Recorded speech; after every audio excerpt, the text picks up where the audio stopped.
Students, from today we are going to start chapter number 1 sets.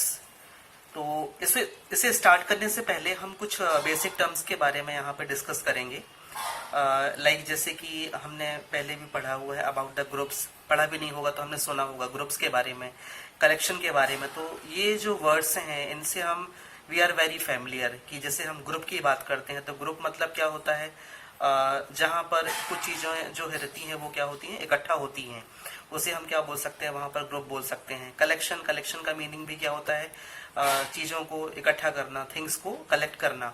तो यहाँ पर जो चैप्टर हमारा सेट स्टार्ट होने जा रहा है ये इन्हीं बेसिक टर्म्स से रिलेटेड है. मीन्स अगर हमें इनके बारे में जानकारी है तो हम सेट्स को इजिली डिफाइन कर सकते हैं और इसके जो कंटेंट्स है उसको अपन समझ सकते हैं. तो सिंपली हमें माइंड में ये रखना है कि सेट मतलब जैसा ग्रुप होता है, ग्रुप मीन्स जैसे ग्रुप ऑफ स्टूडेंट्स हम बोल सकते हैं, ग्रुप ऑफ एनीथिंग्स बोल सकते हैं, और वैसे ही हम कलेक्शन में बोल सकते हैं, कलेक्शन ऑफ बुक्स बोल सकते हैं, कलेक्शन ऑफ कॉपीज बोल सकते हैं, कलेक्शन ऑफ मनी बोल सकते हैं. तो यहाँ पर जहाँ पर मोर देन वन थिंग्स को क्या किया जाता है, इकट्ठा किया जाता है, कलेक्ट किया जाता है, उसे अपन क्या बोलते हैं, यहाँ पर ग्रुप बोलते हैं.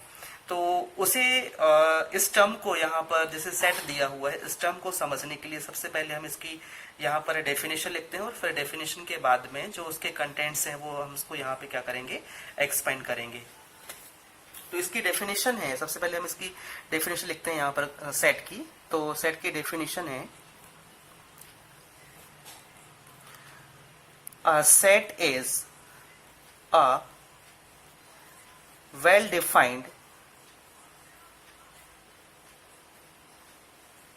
collection of objects. The objects of the set are called elements or members of the set. A set is usually denoted by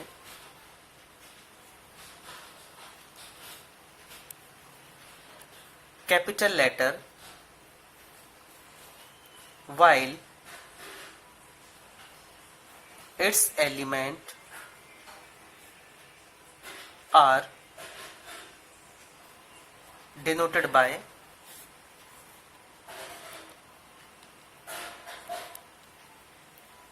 small letters. Means अगर ग्रुप में हमने लेटर्स को यूज किया है तो जो कैपिटल लेटर होगा वो होल उस सेट को रिप्रेजेंट करने के लिए यूज होगा, और जो उसके एलिमेंट्स होंगे उसमें हम स्मॉल लेटर्स का यूज करेंगे. तो यहाँ पर हम डेफिनेशन को थोड़ा क्लियर करते हैं. इसमें हमने डिफाइन किया कि अ set is a well defined collection of objects. मतलब ऑब्जेक्ट को हम क्या कर रहे हैं यहाँ पर, ऑब्जेक्ट मीन्स कोई भी थिंग्स यहाँ पर हो सकती हैं, और कोई भी मटेरियल यहाँ पर हो सकता है, कोई भी एलिमेंट्स यहाँ पर हो सकते हैं. तो उन्हें हम क्या कर रहे हैं, उनके कलेक्शन की बात कर रहे हैं. तो a set is a well defined collection of objects. The objects of the set are called elements. जो ऑब्जेक्ट्स या जो भी हम वहाँ पर फंक्शंस यूज कर रहे हैं, जो भी हम यहाँ से कलेक्ट कर रहे हैं, उनको हमने क्या नाम दिया यहाँ पर, एलिमेंट्स और मेंबर्स. मीन्स जिनको हम कलेक्ट कर रहे हैं यहाँ पर उसे हम क्या बोल सकते हैं, एलिमेंट्स या मेंबर्स बोल सकते हैं of the set. And a set is usually denoted by a capital letter. मतलब जब हम सेट को रिप्रेजेंट करेंगे यहाँ पर तो उसे हम किससे रिप्रेजेंट करेंगे, इंग्लिश अल्फाबेट के कैपिटल लेटर से रिप्रेजेंट करेंगे. और and its elements are denoted by small letters. और जो उसके एलिमेंट्स होंगे सेट के वो हम किससे रिप्रेजेंट करेंगे यहाँ पर, स्मॉल लेटर से, अगर वो अल्फाबेट्स के फॉर्म में है. फॉर एग्जांपल जैसे मैंने बोला आपसे collection of all vowels in English alphabet, then these are A E I O U, and consonants except vowels like A E I O U, all are consonants. तो यहाँ पर जब हम इन्हें रिप्रेजेंट कराएंगे तो क्या होगा, इनको हम स्मॉल लेटर्स में रिप्रेजेंट करेंगे. तो एक एग्जांपल हम लेते हैं. एग्जाम्पल में हमने लिया a is equal to 1 2 3 4 5 dash dash. And curly bracket close. जब भी आप सेट को रिप्रेजेंट करेंगे तो वहां पर क्या करेंगे आप, करली ब्रैकेट स्टार्ट और करली ब्रैकेट क्लोज करना है यहाँ पर, और जो भी एलिमेंट्स यहाँ पर लिखे जाएंगे उनको कॉमा के साथ में आपको रिप्रेजेंट करना है। और ये जो ए हमने यूज किया है वो क्या है, हमारा कैपिटल लेटर है इंग्लिश अल्फाबेट का। तो यहाँ पर जो ए है वो क्या है, एक सेट है। किस टाइप का सेट है वो, set of natural numbers till infinity. Means यहाँ पर हमने जो डैश डैश डैश लिखा हुआ है, it shows infinite times of the occurring of the numbers. Means a is equal to 1 2 3 4 क्या है यहाँ पर, ये set of natural numbers till infinite, यहाँ पर हमने ग्रुप बनाया हुआ, सेट बनाया हुआ है। चलिए हम बात करते हैं रिप्रेजेंटेशन ऑफ अ सेट। मतलब जब भी हम सेट की बात करते हैं तो सेट को हम कितने तरीके से रिप्रेजेंट कर सकते हैं। तो यहाँ पर हेडिंग हम लिख रहे हैं, रिप्रेजेंटेशन ऑफ सेट। इसमें दो टाइप से रिप्रेजेंटेशन होता है इसका। एक फर्स्ट होता है हमारा रोस्टर और टेबुलर फॉर्म, एंड जो सेकेंड है वो है आपका सेट बिल्डर फॉर्म। पहले मैं एक्सप्लेन करूं दोनों को। यहाँ पर जो आपका रोस्टर और टेबुलर फॉर्म है, इसमें क्या होता है, हम इंग्लिश अल्फाबेट के कैपिटल लेटर का यूज करते हैं उसको रिप्रेजेंट करने के लिए, और करली ब्रैकेट में हम एलिमेंट्स को पुट करते हैं। तो ये जो रिप्रेजेंटेशन होता है ये कौन सा कहलाता है, हमारा रोस्टर और टेबुलर रिप्रेजेंटेशन। इसको टेबुलर क्यों बोला हमने, टेबल जनरली कैसे फॉर्म होती है, रोज और कॉलम से फॉर्म होती है। तो यहाँ पर हम देख रहे हैं कि जो एलिमेंट्स हमने लिखा है वो ये रो वाइज, इसको अपन क्या बोलते हैं, रो बोलते हैं, और इनको अपन क्या बोलते हैं, कॉलम्स बोलते हैं। तो अगर हम इसको बॉक्स में पैक करते हैं तो ये इस तरीके से फॉर्म होगा, ऐसे फॉर्म होंगे ये एलिमेंट्स यहाँ पर 1 2 3 4 एंड सो ऑन। तो ये क्या बना, आपका टेबुलर फॉर्म बन गया। तो इसलिए इस टाइप के रिप्रेजेंटेशन को अपन क्या बोलते हैं, टेबुलर रिप्रेजेंटेशन या रोस्टर फॉर्म में बोल सकते हैं। एंड सेकेंड है हमारा set builder form. Set builder form में क्या होता है कि जो भी आपका जो सेट होता है, जो भी एलिमेंट्स यहाँ पर आप रिप्रेजेंट करते हैं, उसे एज ए स्टेटमेंट आप कैसे लिखेंगे, that is called set builder form. For example जैसे कि यहाँ पर दिया हुआ है a इज इक्वल टू 1 2 3 4 5। इसे सबसे पहले अपन आइडेंटिफाई करते हैं। जैसे अभी आइडेंटिफाई किया था अपन ने, which type of set is this, this is the set of natural numbers till infinity.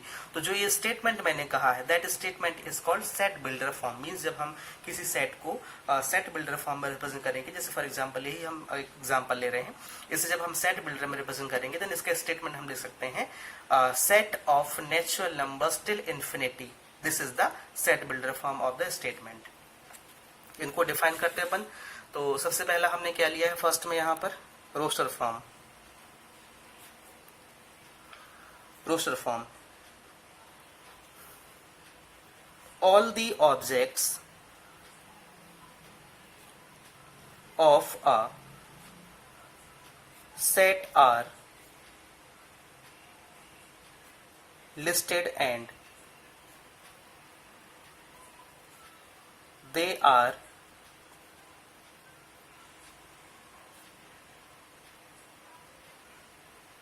separated by commas and enclosed within the brackets. Means जब हम रोस्टर फॉर्म में रिप्रेजेंट करते हैं तो जो भी ऑब्जेक्ट्स होते हैं या जो भी एलिमेंट्स होते हैं, फॉर एग्जांपल जैसे इसके ऊपर वाले एग्जांपल में मैंने 1 2 3 4 5 ये लिया था, इनको अपन क्या बोलेंगे यहाँ पर, एलिमेंट बोलेंगे या ऑब्जेक्ट बोलेंगे। तो सेम यहाँ पर हमने क्या लिखा है रोस्टर फॉर्म में कि all the objects of a set are listed, means उनको लिस्ट किया जाता है, and they are separated by the commas, जो कि मैंने अभी पहले एक्सप्लेन किया था, and enclosed within the bracket, that is this one, इसको हम बोलते हैं करली ब्रैकेट। तो यहाँ पर जो एलिमेंट्स हम लिखेंगे उनको अपन किस में लिखते हैं, करली ब्रैकेट में, और यहाँ पर ओपन करके क्लोज भी कर देते हैं। एग्जाम्पल हम ले रहे हैं, एग्जाम्पल है हमारे पास में, the set of word MATHEMATICS,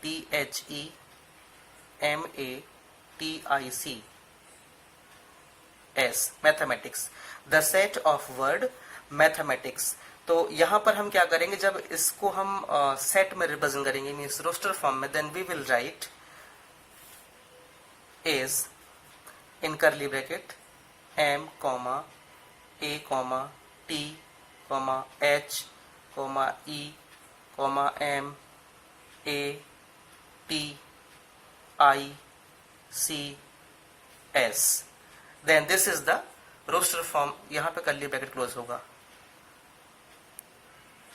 This is the roster form of the set. Second है हमारे पास में set builder form.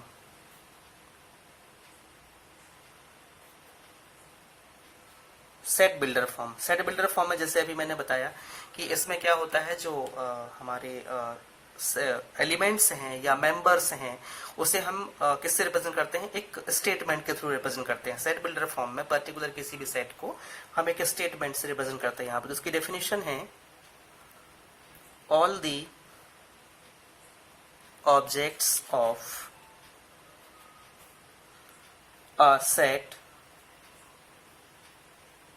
possess a single common property which is not possessed by any element outside the set. Means एक common property जिससे हम यहाँ पर इसको show करते हैं, जो उस सेट को, उस प्रॉपर ग्रुप को पर्टिकुलर एक किसी वर्ड से, किसी स्टेटमेंट से उसको क्या करता है, डिफाइन करता है. तो इसके लिए हमने बोला है यहाँ पर कि all the objects of a set possess a single common property which is not possessed by any element outside the set. Means जब हमने स्टेटमेंट वहां पर दे दिया, जब हमने उसको एक स्टेटमेंट में बाइंड कर दिया, तो उसके अलावा फिर उसमें कोई और दूसरा स्टेटमेंट सूट नहीं करेगा. That is meaning of which is not possessed by any element outside the set. इसको अपन एक एग्जांपल से भी समझते हैं. एग्जांपल है, the set of vowels on the English alphabet is. अब सेट ऑफ वर्बल्स को हम सेट बिल्डर फॉर्म में कैसे रिप्रेजेंट करेंगे, उसके लिए स्टेटमेंट है करली bracket x such that x. यहाँ पे जो हम कॉलन यूज, इसको बोलते हैं colon, COLON, colon. And this is also called such that. जब हम इसको स्टेटमेंट में लेंगे तो क्या लिखेंगे, x such that x is a vowel in the English alphabet, और यहां पर आपका ब्रैकेट क्लोज. तो इस तरीके से हम क्या कर सकते हैं, किसी भी पर्टिकुलर सेट को सेट बिल्डर फॉर्म में इस पैटर्न में हम यूज करेंगे. x such that x is a vowel in the English alphabet. अब यहां से अगर हम इसका रोस्टर फॉर्म बनाएंगे तो सबसे पहले यहां पर हम इसको चाहे तो ऐसे रिप्रेजेंट भी कर सकते हैं, a is equal to x such that x is a vowel in the English alphabet. और जब हम इसको रोस्टर में बनाएंगे, इन रोस्टर ये हो जाएगा a is equal to curly bracket AEIOU. तो यहां पर हमने क्या किया है, दोनों रिप्रेजेंटेशन को शो किया है. मींस ये आपका किस में है, रोस्टर फॉर्म में है, और ऊपर वाला जो आपका एग्जांपल है वो किस में, सेट बिल्डर फॉर्म में है. मींस सेट बिल्डर फॉर्म में उसको हम स्टेटमेंट से रिप्रेजेंट करते हैं, और रोस्टर फॉर्म में हम उसे इस करली ब्रैकेट में एलिमेंट्स को कॉमास के थ्रू लिखकर रिप्रेजेंट कर सकते हैं. तो यहाँ पर स्टूडेंट्स आज हमने किया है किसी भी पर्टिकुलर सेट को हम कैसे डिफाइन करेंगे, उसके एलिमेंट्स को हम कैसे रिप्रेजेंट करेंगे, और साथ में उसको हम किस तरीके से शो करें, कितने टाइप से हम शो करा सकते हैं. तो एक हमारा है रोस्टर फॉर्म और एक है हमारा सेट बिल्डर फॉर्म. तो इन दोनों के बेसिस पे आपको जो एक्सरसाइज है वो आज यहाँ पर प्रोवाइड की जाएगी. उसमें मैं क्वेश्चंस को मार्क कर दूंगा. जिन क्वेश्चंस को आपको सॉल्व करना है वो आप मार्क्ड क्वेश्चन ही सॉल्व करेंगे. और कुछ एग्जाम्पल्स में एक दो एग्जाम्पल्स और यहाँ पर समझा देता हूँ जो कि आपको एक्सरसाइज में मिल सकता है. तो इसमें हम एक हेडिंग ले रहे हैं यहाँ पर, यूज ऑफ बिलोंग्स टू और नॉट बिलोंग्स टू. ये सिंबल होता है बिलोंग्स टू, इसको बोलते हैं हम क्या, belongs to. And this is called not belongs to. Belongs to और बोल सकते हैं इसको हम इज द एलिमेंट ऑफ, ऐसे बोल सकते हैं हम, is not the element of. Name से क्लियर है। This symbol is use to belongs to, मतलब अगर वो उस ग्रुप में है या उस कैटेगरी में है then we will use this sign, और यहाँ पर इसका मीनिंग होता है नॉट बिलोंग्स टू। एक एग्जांपल से हम इसको समझते हैं। यहाँ पर एक एग्जांपल हमने लिया है, let a is equal to 1 2 3 4 5 6, then some questions I am doing here on the basis of this set. First 5 that is a, second 8 that is a, third 0 that is a, fourth 4 that is a, fifth 2 that is a, and sixth 10 that is a। देखिए मैंने अभी क्या समझाया आपको कि यहाँ पर इस सिंबल का यूज क्या है, इसका मीनिंग क्या होता है यहाँ पर, बिलोंग्स टू और नॉट बिलोंग्स टू। सिंपल सा मीनिंग है इसका कि a इज इक्वल टू 1 2 3 4 5 6, ये हमारे पास में सेट दिया हुआ है। फर्स्ट क्वेश्चन हमने लिखा है 5 ब्लैंक a, मतलब 5 जो है वो a में है या नहीं है। तो यहाँ पर हम देख रहे हैं कि जो 5 है वो हमारे सेट में है, मतलब हम यहाँ पर बिलोंग्स टू का साइन यूज करेंगे। Same 8 dash dash a, 8 group में है क्या, नहीं है, तो यहाँ पर हम नॉट बिलोंग्स टू का साइन यूज करेंगे। 0 में क्या आएगा, नॉट बिलोंग्स टू, क्योंकि सेट में हमारा 0 है ही नहीं। 4 में बिलोंग्स टू, क्योंकि ये बिलोंग कर रहा है। 2 में बिलोंग्स टू, एंड 10 में नॉट बिलोंग्स टू। तो इस तरीके से ये क्या हो गया हमारा, बिलोंग्स टू और नॉट बिलोंग्स टू का यहाँ पर यूज हो गया। इसके बाद में एक चीज और ध्यान रखना है कि जब भी आप पर्टिकुलर किसी ग्रुप से, ग्रुप ऑफ वर्ड से उसके सेट बनाओगे तो वहां पर आपको एलिमेंट्स को क्या करना है, रिपीट नहीं करना है। फॉर एग्जाम्पल जैसे हम ले रहे हैं यहाँ पर एक हमारे पास में दिया हुआ है वर्ड ट्रिग्नोमेट्री, TRIGONOMETRY,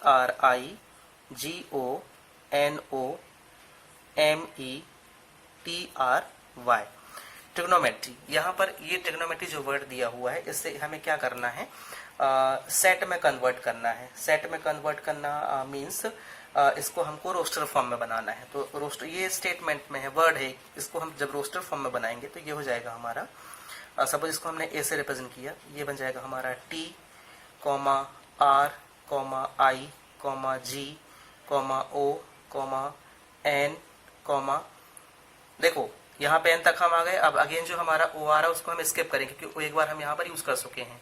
तो एन के बाद में क्या आएगा, सीधे एम के बाद में क्या आएगा, ई के बाद में आएगा हमारा क्या, टी, फिर यहाँ पर आ गया आर, लेकिन आर हम पहले यूज कर चुके हैं तो यहाँ पर टी के बाद में सीधे क्या जाएगा आपका वाई। तो इस तरीके से क्या करेंगे हम, जो भी हमें ग्रुप ऑफ वर्ड दिया हुआ है उस ग्रुप ऑफ वर्ड से हम इस तरीके से उसको रोस्टर फॉर्म में रिप्रेजेंट कर सकते हैं। एक्सरसाइज में आपको किस टाइप के क्वेश्चन मिलेंगे, एक स्टेटमेंट मिलेगा और उस स्टेटमेंट में सबसे पहले आपको आइडेंटिफाई करना है कि वो सेट है या नहीं है। तो ध्यान देना, डेफिनेशन में हमने लिखा हुआ है well defined collection of objects is called a set. मतलब जो भी आपको यहाँ पर एग्जाम्पल मिलेगा, आज जो भी आपको एक्सरसाइज प्रोवाइड की जा रही है उसमें स्टेटमेंट रीड करने के बाद में आपको देखना है कि अगर वो वेल डिफाइंड है then you will say this is a set, otherwise this will not be a set. और इसके अलावा belongs to, not belongs to का आपको यूज मिलेगा आगे। देन जो हमारे सेट होंगे, सेट में कहीं पर आपको रोस्टर फॉर्म में होगा उसे आप सेट बिल्डर फॉर्म में कन्वर्ट करेंगे, कहीं पर क्वेश्चंस आपको सेट बिल्डर फॉर्म में दिए होंगे उसे आप रोस्टर फॉर्म में कन्वर्ट करेंगे। और इसके अलावा बाकी जो मैंने एग्जाम्पल यहाँ पर करा दिया उसके बेसिस पे भी आपको क्वेश्चंस मिल सकते हैं। तो जैसे एक दो क्वेश्चंस अपन डिस्कस करते हैं यहाँ पर जो आपको एक्सरसाइज में मिलने वाले हैं। जैसे मैं क्वेश्चन मैंने पूछा आपसे, the collection of all months of a year beginning with the letter J, मतलब जैसे स्टार्ट होने वाले जितने भी मंथ हैं उनका कलेक्शन। तो यस ऑब्वियसली ये वेल डिफाइंड है क्योंकि जिससे स्टार्ट होने वाले जो भी लेटर्स हैं हमारे पास में वो है वो कौन से हैं, जनवरी है, जून है और जुलाई है। इसके अलावा कोई भी और मंथ ऐसा नहीं है जो जिससे स्टार्ट हो रहा हो।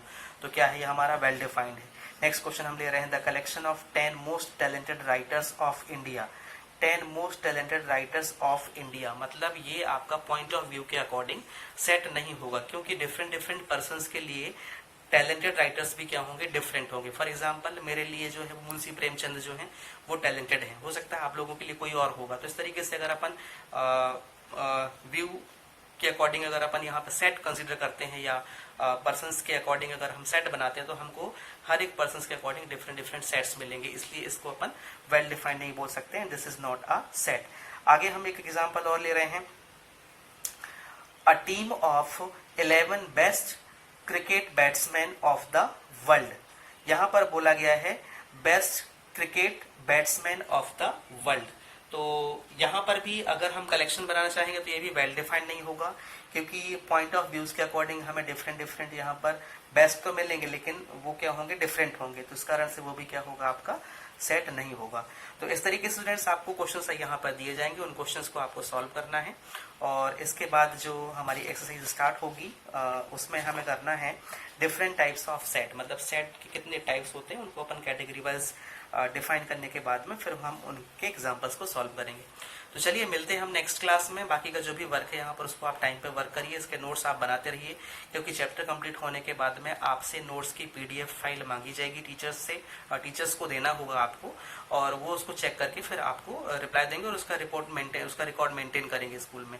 तो इसलिए आप नोट्स बनाइए, नोट्स को कॉपी में अच्छे से लिखिए और कंटेंट्स को, वीडियो जरूर देखिए, कंटेंट्स को नोट करने से पहले आप वीडियो जरूर देखें, क्योंकि वीडियो देखने से आपको क्या होगा, जो भी प्रॉब्लम्स हैं वो आपकी सॉर्ट आउट होंगी और आपको जो कंटेंट्स है वो बहुत अच्छे से समझ में आएगा। चलिए मिलते हैं हम नेक्स्ट क्लास में, थैंक यू।